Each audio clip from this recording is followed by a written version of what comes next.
Welcome welcome welcome, स्वागत है आपका एक और नई वीडियो में। आज आपके कुछ कमेंट्स पढ़ रहा हूँ।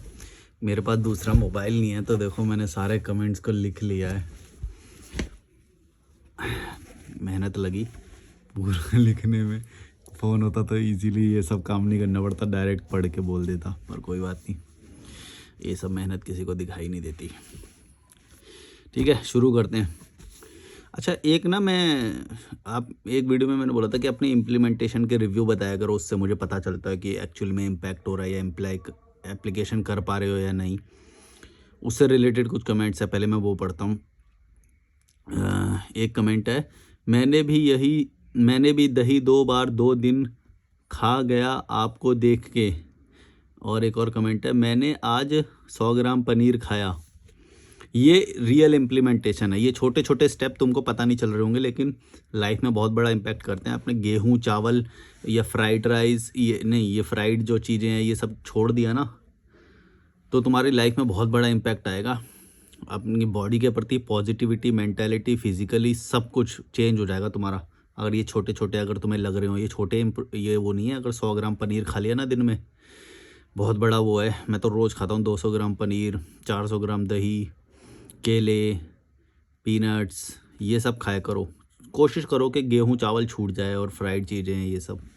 एक और कमेंट है, मलिक भाई आपके वीडियोस देख के मैं और मेरी वाइफ दोनों ने जिम जाना शुरू कर दिया और मेरा बेटा 16 साल का है, उसे भी जिम ज्वाइन करा दिया। बेटे को गिटार में इंटरेस्ट था तो उसे वो भी सिखा रहे हैं और इंग्लिश इम्प्रूव करवा रहे हैं। ये भी देखो इम्प्लीमेंटेशन से रिलेटेड एक कमेंट है जो कि मेरे को काफ़ी अच्छा लगा। तो मैं बहुत अप्रिशिएट करता हूँ ये सब चीज़ें। मैं इसको ज़्यादा अप्रिशिएट करता हूँ एक्चुअली, जो इम्प्लीमेंटेशन है। इम्प्लीमेंटेशन कितना कठिन होता है वो मुझे मालूम है भाई। तुम 4 दिन इम्प्लीमेंट करोगे, 5वें दिन तुम्हारा दिल टूट ही जाएगा, लेकिन फिर भी डरना मत। चाहे हफ्ते में 4 दिन ही अप्लाई करना, लेकिन करोगे, जितना करोगे ना, धीरे धीरे तुम्हारी हैबिट बनेगी गेहूँ चावल छोड़ने की। क्योंकि शुरू में क्रेविंग होएगी, मुझे भी हुई थी, लेकिन जो उसका जो इम्पैक्ट आएगा ना, जो बॉडी बनेगी बाद में तुम्हारी, धीरे धीरे ट्रांसफॉर्म होएगी। तुम्हें भूख कम लगनी। वैसे इतना खाना भी नहीं चाहिए। बॉइल्ड एग, अंडे ज़रूर खाओ अगर तुम अंडे खा सकते हो, अंडे खाते हो तो। और नहीं भी खाते ना, तुम्हारे दिमाग में शंका है, तो भी खाओ भाई अंडे। बहुत अंडे से रिलेटेड वीडियो देखना। अंडे के अंदर वो न्यूट्रिशन है ना जो तुम सोच भी नहीं सकते, वो किसी में भी तुम्हें नहीं मिलेंगे, और इतने सस्ते में तो कहीं पे भी नहीं मिलेंगे। जो वे प्रोटीन खरीद रहे हो, जो इतना कॉम्प्लिकेटेड चीज़ें बना रहे हो, एग बॉयल कर सकते हो, बहुत इजीली बॉयल हो जाते हैं एग। तो वो सबसे इजी और सबसे वो है। वैसे तो रॉ पनीर भी खा सकते हो, लेकिन सबसे सस्ते में मैं बोलूँगा कि अगर तुम्हें 30 ग्राम पनीर लेना है तो आराम से 5-6 अंडे में हो जाएगा तुम्हारा, सबसे बेस्ट। और पनीर खाओगे तो पनीर देख लो तुम कितना खाना पड़ेगा। 100 ग्राम पनीर में 18 या 20 ग्राम प्रोटीन होता है। तो प्रोटीन को टारगेट करो। वैसे अंडे के अंदर ना प्रोटीन के अलावा और बहुत सारी चीज़ें होती हैं जो और किसी में तुम्हें नहीं मिलेगी। तो अंडा सबसे बेस्ट है अगर खा सकते हो तो। और अगर चिकन वगैरह खा सकते हो तो वो तो है ही। उसके अंदर वो चीज़ें हैं ना जो तुम्हारी बॉडी को एकदम बेस्ट बनाएगी। और ये सब दूसरों के बारे में मत सोचना कि भाई करुणा और जानवरों को नहीं खाना चाहिए, ये वो। अगर तुम नहीं खाते हो वो तुम्हारी चॉइस है, लेकिन अगर तुम खा सकते हो, अपनी बॉडी को बेहतर बना सकते हो, तो अपनी बॉडी के बारे में सोचना।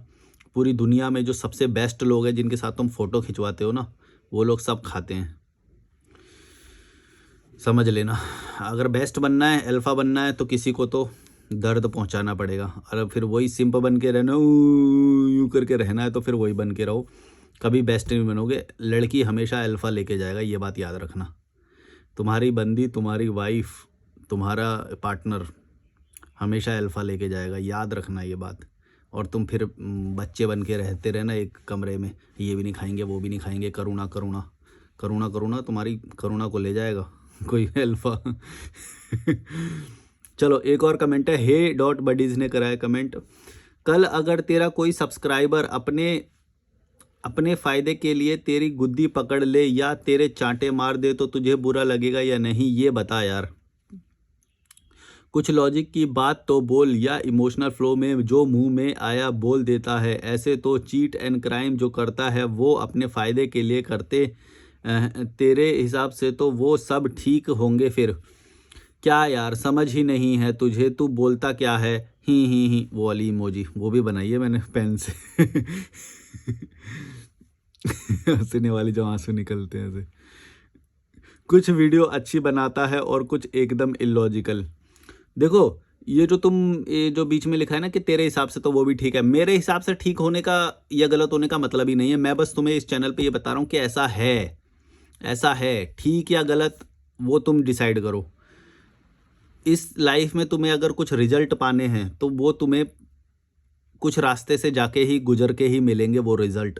अब वो ठीक है या गलत है वो तुम देखो, अच्छा है या नहीं। जो लीगल फॉलो करते हैं वो लीगल देखेंगे कि भाई ये सही कर रहा है या गलत कर रहा है।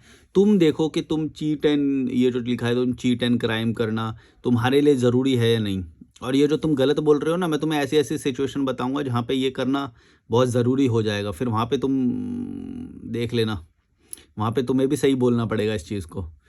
तो चीट एंड क्राइम और ये सब जो तुम गलत बोल रहे हो ना, यहाँ पे गलत सही कुछ भी नहीं है, सिचुएशन के हिसाब से एक्ट करना होता है, ये बात याद रखना। ये तुम्हें इमोशनली और ये सब ये का पाठ पढ़ा दिया गया है, नैतिकता का पाठ पढ़ा दिया गया है, तो तुम्हें लगता है कि अच्छे होना बहुत अच्छी बात होती है, ये होता है वो होता है।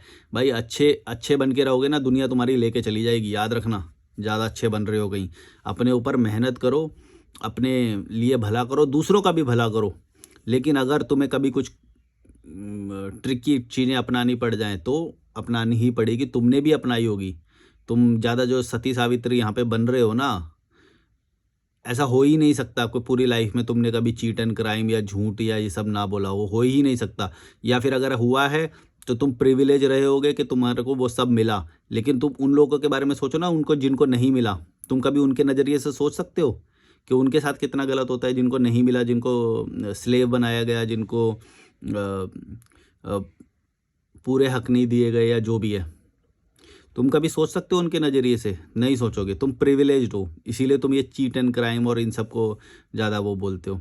एक बंदा जब चोरी करता है वो अपने उस परिस्थितियों की वजह से करता है, पूरे सिस्टम ने उसको चोर बनाया है, वो अकेला उस चीज़ में शामिल नहीं है। तुम कभी अमीर बंदे को बोलते हो कि भाई तुम इतनी सारी चोरियाँ ये सब क्यों कर रहे हो, क्यों गरीबों को भी थोड़ा दो भाई, गरीबों को इतना मत चूसो कि भाई तुम 8-10 हज़ार की नौकरी करवा रहे हो उससे। हैं, लेबर लॉ को एक्सप्लॉइट कर रखा है कितने लोगों ने, तुमको मालूम है इसके बारे में? लेबर लॉज जानते हो तुम?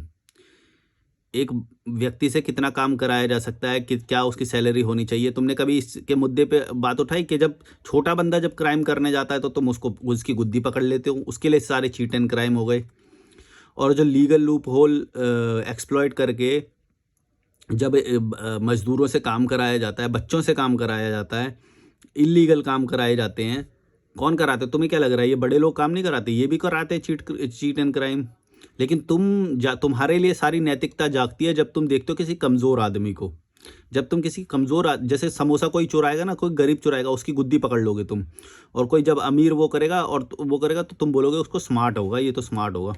उसके बारे में तुम्हारी मुंह नहीं खुलेगा, तुम्हारा मुंह बंद हो जाएगा उसके बारे में। लेकिन जब तुम किसी को एक केला चुराते हुए देख लोगे, एक बेचारे जिसको भूख लग रही होगी या कुछ होगा, तो उसके लिए सारी तुम्हारी नैतिकता जग जाती है। चीट एंड क्राइम, तुम्हारे सारे नैतिक आदर्श सब जग जाते हैं तुम्हारे। तुम कभी ये सोचते हो कि भाई वो उस स्थिति में कैसे आया होगा, किसने उसको पहुंचाया होगा? गवर्नमेंट ने, सिस्टम ने, उसके माँ बाप ने उसको पैदा किया गरीबी में। उसके माँ बाप भी उसके दुश्मन हैं कि पहले तो उनका रहने खाने का ठिकाना नहीं, ऊपर से बच्चा पैदा कर दिया। यहाँ पे ही तपोवन में देखो, कितने सारे भिखारी लोग भाई टच कर करके पैसा मांगते हैं। अब तो टच कर देते हैं बॉडी को। भाई एक होता है कि तुम दूर से मांगोगे, एक होता है बॉडी को तुम टच कर रहे हो। मेरा मन तो करता है थप्पड़ मार दूं घुमा के, पर फिर मैं यही सोचता हूँ मतलब वो कल्प्रिट है ही है। लेकिन क्या बोलूँ यार, ये चीज़ें कॉम्प्लिकेटेड होती हैं। मतलब इसमें ना, पता है, आप डायरेक्टली ऐसे रिजल्ट नहीं दे सकते, मतलब कॉम्प्लिकेटेड होती हैं कुछ चीज़ें। मैं कभी जब उनके नज़रिए से सोचता हूँ तो फिर मैं उनके नज़रिए से सोचता हूँ, फिर मैं सोचता हूँ ये चीटर भी है, ये कौन से दूध के धुले हुए हैं, इसकी माँ ने इसको पैदा किया। फिर मैं बच्ची का सोचता हूँ, बच्ची की कैसे मिस्टेक हो सकती है? बच्ची को तो वो सिखा रहे हैं उसके माँ बाप कि भाई ऐसा कर, उसको उनके कपड़े पकड़ पकड़ के खींच। उनके कोई खाना खा रहा होगा, यहाँ पे एक कैफ़े है, खाना खा के कैफ़े की ग्रिल पे लटक जाते हैं। मतलब तुम उसकी प्लेट पे मुँह कैसे रख सकते हो? लेकिन उस बच्ची को कैसे पता? बच्ची को तो उसके माँ बाप सिखा रहे होंगे ना। उसके माँ बाप ने एक तो बच्ची को पैदा किया, और ऊपर से उसको ये सब सिखा रहे हैं कि कैसे इरिटेट कर उनको ताकि वो तुम्हें पैसे दे दें फंसने के चक्कर में कि भाई ये तो जाएगी नहीं, इसको पैसे दे के ही भगाओ। ऊपर से मेरे को जो गुस्सा आ रहा है मेरे को वो पचाना पड़ रहा है, क्योंकि भाई मैंने अगर उसको थप्पड़ मार दिया तो मैं अपनी नज़र में गिर जाऊंगा कि भाई मैं मतलब मेरे को तो गंदा तो लग रहा है मुझे कि भाई मेरे को गरीब लोग वैसे भी पसंद नहीं है, सच बोलो तो गरीब भिखारी ये कमज़ोर पर्सनैलिटी के लोग मुझे बिल्कुल भी पसंद नहीं है। लेकिन फिर मैं ये सोचता हूँ कि भाई जो इनको बनाया किसने, इसके माँ बाप ने बनाया, मतलब बच्ची की तो कोई गलती है नहीं, पर उसके माँ बाप को जब देखता हूँ तो तब तो सच में ही थप्पड़ मारने को मन करता है मेरा, सच बोल रहा हूँ। और ये इतने ज़्यादा हो गए हैं यहाँ पे, कीड़े मकोड़े गरीब लोग भिखारी लोग इतने ज़्यादा हो गए अब तुम बोलोगे कि तेरे अंदर कोई सेंसिटिविटी नहीं है, एम्पैथी नहीं है, लेकिन वो क्यों नहीं है वो तुम समझोगे ना, क्योंकि ये जानबूझ के बढ़ाते हैं इस चीज़ को। ये जो पेरेंट्स लोग होते हैं भाई, दो दो तीन तीन बच्चे लेके चार चार बच्चे लेके बैठे रहते हैं चौक पे और आते जाते हर किसी को परेशान करते हैं। एक फॉरेनर जो एंजॉय करने आया, घूमने आया, वो घूमने आया कि तुमसे कपड़े खिंचवाने आया, तुम उसके कपड़े खींचो पकड़ पकड़ के, और वो कितने लोगों को दे देगा बार बार, तुम तो इतने सारे हो गए। कोई फूल देने के नाम पे पैसे मांग रहा है, कोई वैसी पैसे मांग रहा है, ऐसे पैसे दो, कोई खाना खिला दो बोल रहा है, कुछ ना कुछ बेच रहे हो, कोई टीका लगा रहा है यहाँ पे, कुछ ले ये लगा ले, अल्लाह आप पैसे दो, ज़बरदस्ती लगा रहे हैं।